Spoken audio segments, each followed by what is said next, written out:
శ్రీ శ్రీ శ్రీ జగదాంబ జ్యోతిష్యాలయం సంపూర్ణ కార్తీక మహాపురాణము 24వ రోజు పారాయణము సప్తదశాధ్యాయము. ఇక ఇక్కడ యుద్ధరంగంలో అతిలోకమైన శివశౌర్యానికి చిన్నబుచ్చుకొన్న జలంధరుడు పునః ఈశ్వరుణ్ణి సమ్మోహింపచేయదలచి మాయాగౌరిని సృష్టించాడు. ఒక రథంపై కట్టివేయబడి నిశుంబాది నిశాచరుల చేత వధింపబడుతూ ఉన్న ఆ మాయాగౌరిని చూశాడు శివుడు.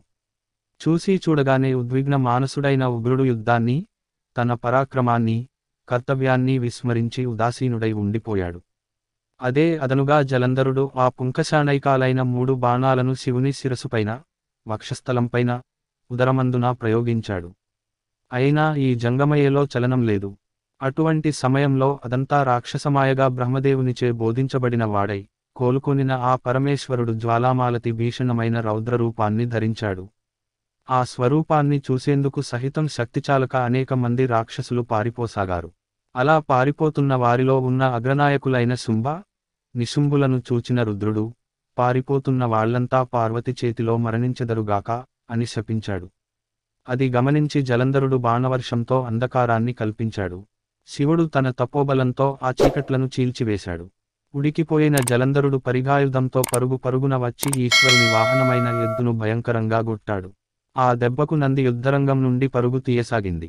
దానిని మళ్లించడం సాంబశివునికి కూడా సాధ్యం కాలేదు.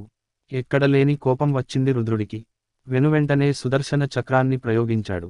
భూమి ఆకాశాలను దహింపచేసి వేయగలిగినంతటి వేగవంతమైన ఆ చక్రం చూపరులను భయభ్రాంతులను చేస్తూ వెళ్లి జలంధరుడి తలనరికి నేలపై పడవేసింది. అతని మొండెంలోంచి వెలువడ్డ తేజస్సు ఈశ్వరునిలో లీనమైపోయింది. బ్రహ్మాది దేవతలందరూ సంతోషాతిరేకులు, అవనత శిరస్కులు అయి ఆ చంద్రశేఖరునకు ప్రణమిల్లారు, స్తుతించారు, కృతజ్ఞతలు చెప్పుకున్నారు. అనంతరం బృందామోహితుడై అడవులలోబడి అల్లాడిపోతున్న విష్ణువును స్వస్థుని చేసే ఉపాయాన్ని కూడా అనుగ్రహించమని కోరగా అందుకుగాను పరాశక్తిని వేడుకోమని చెప్పి జయజయధ్వానాల నడుమ సకలగణ సమేతుడై గృహోన్ముఖుడయ్యాడు. శివాజ్ఞ ప్రకారం దేవతలు మహామాయని ప్రార్థించసాగారు. దేవతాకృత మహిమాయా ప్రార్థనం. శ్లో యదుద్భవాసత్వ రజస్తమో గుణా సృష్టి స్థితి ధ్వంస నిదానకారిణ యదిచ్చయా విశ్వమిదం భవాభవౌ తనోతి మూల ప్రకృతిం నతాస్మృతాం 1 శ్లో యాహి త్రయోవింశతి భేదశాబ్దిత యద్రూపకర్మాటి జగుస్త్రయోపి వై జగత్యశేషే సమాధిష్ఠితా పరా వేదాస్తు మూల ప్రకృతిం సతా అస్మృతాం 2 శ్లో యద్భక్తియుక్తాః పురుషాస్తు నిత్యం దారిద్ర్య మోహ పరాభవాదీన్ నప్రాప్నువంత్యేవ హి భక్తవత్సలాం సదైవ మూల ప్రకృతిం నతాస్మృతాం 3 సృష్టిస్థితి లయలకు కారణమైన సత్య రజస్తమోగుణాలు 3 దేని నుంచి పుట్టినవో, దేవి యొక్క ఇచ్ఛ వలన లోకంలో జనన మరణాలు సంభవిస్తున్నాయో అటువంటి మూల ప్రకృతి మహామాయకి నమస్కరిస్తున్నాయి.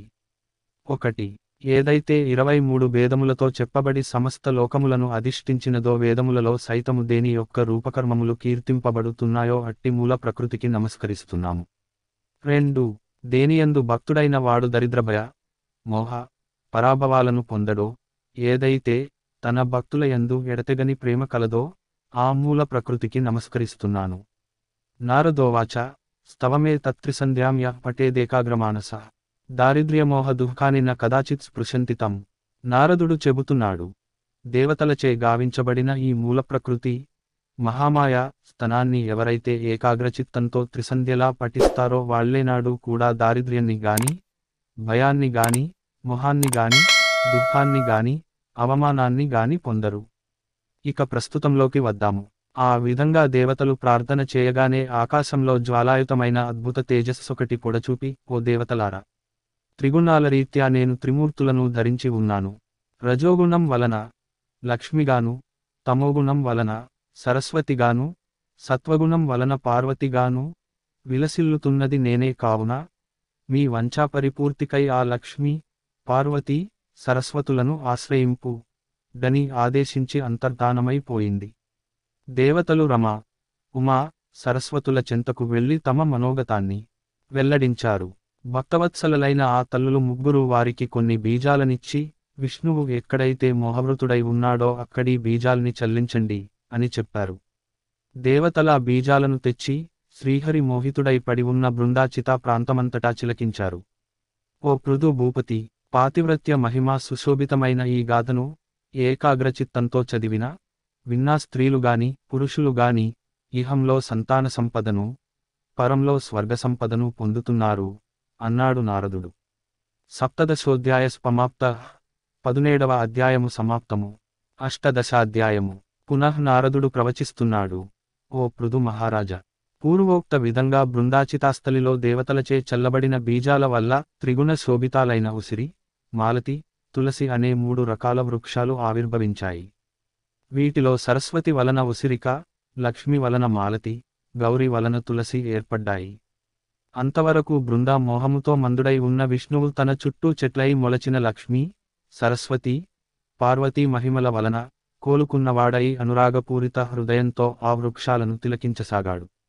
కాని వాటిలో లక్ష్మీదత్త బీజాలు ఈర్ష్యగుణాన్వితాలై ఉండటం వలన ఆ బీజోత్పన్నమైన మాలతి బర్బరీ నామధేయమై విష్ణువునకు ఎడమయింది. కేవల అనురాగపూరితాలైన ఉసిరి, తులసి మాత్రమే పీతాంబరునకు ప్రియాంకరాలయ్యాయి. తద్వారా విష్ణువు మోహవిముక్తుడై ధాత్రీ తులసి సమేతుడై సర్వదేవతా నమస్కారాలను అందుకుంటూ వైకుంఠానికి తరలి వెళ్ళాడు. అందువల్లనే కార్తీక వ్రతంలోని విష్ణు పూజలో ముందుగా తులసిని పూజించినట్లయితే పుండరీకాక్షుడు ఎనలేని సంతోషాన్ని పొందుతాడు. అంతేకాదు, తులసీ మహిమ. ఎవరింటిలో తులసీవనం ఉంటుందో ఆ ఇల్లు సర్వతీర్థ స్వరూపమై వర్ధిల్లుతుంది. యమదూతలు అక్కడకు రాలేరు. సర్వపాప సంహారకమైన ఈ తులసీవనాన్ని ఎవరు ప్రతిష్ఠిస్తారో వారికి యమధర్మరాజును దర్శించే పని ఉండదు. అనగా నరకానికి వెళ్లరని పుణ్యాత్ములై స్వర్గాన్నే పొందుతారని భావము. గంగా స్నానం, నర్మదా దర్శనం, తులసీ సేవనం ఈ 3 సమాన ఫలదాయకాలేనని చెప్పుబడుతుంది.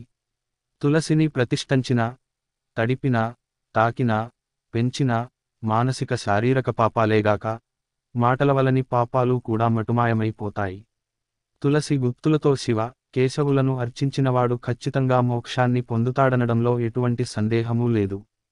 పుష్కరాది తీర్థాలు, గంగాది నదులు, విష్ణువాది దేవతలు తులసి దళాలతో నివసిస్తుంటారు. ఎన్ని పాపాలు చేసినవాడైనా సరే ఎవడైతే శరీరానికి తులసి మట్టిని పూసుకుని మరణిస్తున్నాడో అటువంటి వానిని చూసేందుకు యయుడు కూడా భయపడతాడు. అటువంటి వాడు విష్ణు సాయుజ్యాన్నే పొందుతున్నాడనడం సత్యం. సత్యం, ముమ్మాటికీ సత్యం. తులసి చెట్టు యొక్క గంధాన్ని ధరించేవాడికి పాపాలు కొంచెం కూడా అంటవు. తులసీవనపు నీడలో పితృశ్రాద్ధం చేసినట్టయితే అది పితరులకు అక్షయ పదాన్నిస్తుంది. అదే విధంగా ధాత్రి, ఉసిరి మహిమ. ఉసిరి చెట్టు నీడను పిండప్రదానం చేసిన వారి పితరులు నరకం నుంచి విముక్తులవుతారు. ఎవడైతే తన శిరస్సుపైన, ముఖమందున, దేహమందున, చేతులందున ఉసిరి పండును ధరిస్తున్నాడో వాడు సాక్షాత్ విష్ణు స్వరూపుడని తెలుసుకోవాలి. ఎవడి శరీరంపై ఉసిరిక ఫలము, తులసి, ద్వారకోద్భవమైన మృత్తికా ఉంటాయో నిస్సందేహంగా వాడు జీవన్ముక్తుడేనని తెలుసుకో. ఉసిరి పండ్లని, తులసీదళాన్ని కలిపిన జలాలతో స్నానమాడిన వాడికి తత్క్షణమే గంగా స్నానఫలం లభిస్తుంది. ఉసిరిపత్రితో గాని, ఫలాలతో గాని దేవతాపూజ చేసిన వాడికి ముత్యాలతోనూ, మాణిక్యాలతోనూ, బంగారంతోనూ ఆరాధించిన ఫలం ప్రాప్తిస్తుంది. సూర్యుడు తులాగతుడైన కార్తీక మాసంలో చేయబడే యజ్ఞయాగాదులు, తీర్థసేవనలు విశేష ఫలితాలనిస్తాయి. సమస్త దేవతలు, మునులు కూడా ఈ కార్తీక మాసంలో ఉసిరిక చెట్టుని ఆశ్రయించుకుని ఉంటారు. ఏ నెలలోనైనా సరే ఎవడైతే ద్వాదశి నాడు తులసిదళాలను, కార్తీకం 30 రోజులలోనూ ఉసిరికపత్రిని కోస్తున్నాడో వాడు నింద్యాలైన నరకాలనే పొందుతున్నాడు. కార్తీక మాసంలో ఎవడైతే ఉసిరి చెట్టు నీడన భోజనం చేస్తాడో వాడి యొక్క 1 సంవత్సరపు దోషం తొలగిపోతుంది. ఉసిరి నీడన విష్ణు పూజ చేసినట్లయితే అన్ని విష్ణు క్షేత్రాలలోని శ్రీహరిని ఆరాధించిన పుణ్యం కలుగుతుంది. శ్రీహరి లీలలని, మహిమలని చెప్పడానికి ఏ ఒక్కరికి కూడా ఎలాగైతే సాధ్యం కాదో అదే ప్రకారం ఈ తులసి ధాత్రీ వృక్షాల మహిమల్ని చెప్పడం కూడా చతుర్ముఖుడైన బ్రహ్మకు గాని, సహస్రముఖుడైన శేషునికి గాని సాధ్యం కాదు. ఈ ధాత్రీ తులసి జననగాథ ఎవరు వింటున్నారో, వినిపిస్తున్నారో వాళ్ళు తమ పాపాలను పోగొట్టుకున్నవారై తమ పూర్వులను కూడి శ్రేష్టమైన విమానంలో స్వర్గాన్ని పొందుతున్నారు. ఏవం శ్రీ పద్మ పురాణాంతర్గత కార్తీక మహాత్మ్యనందు 17వ, 18వ అధ్యాయములు. 24వ రోజు. నిషిద్ధములు, మద్యమాంస మైదునాలు, ఉసిరి దానములు, ఎర్రచీర, ఎర్ర రవికెలగుడ్డ, ఎర్రగాజులు, ఎర్ర పువ్వులు. పూజించాల్సిన దైవము శ్రీ దుర్గా. జపించాల్సిన మంత్రము ఓం అరిషడ్వర్గ వినాశిన్యై నమః శ్రీ దుర్గాయై స్వాహ. ఫలితము శక్తి సామర్థ్యాలు, ధైర్యం, కార్య విజయం. 24వ బహుళ నవమి నాటి పారాయణం సమాప్తం. శ్రీ శ్రీ శ్రీ జగదాంబ జ్యోతిష్యాలయం. మరిన్ని వీడియోలు కోసం మా ఛానల్ని సబ్స్క్రైబ్ చేసుకోండి. మా వీడియో అలర్ట్ కోసం గంట సింబల్ని నొక్కండి.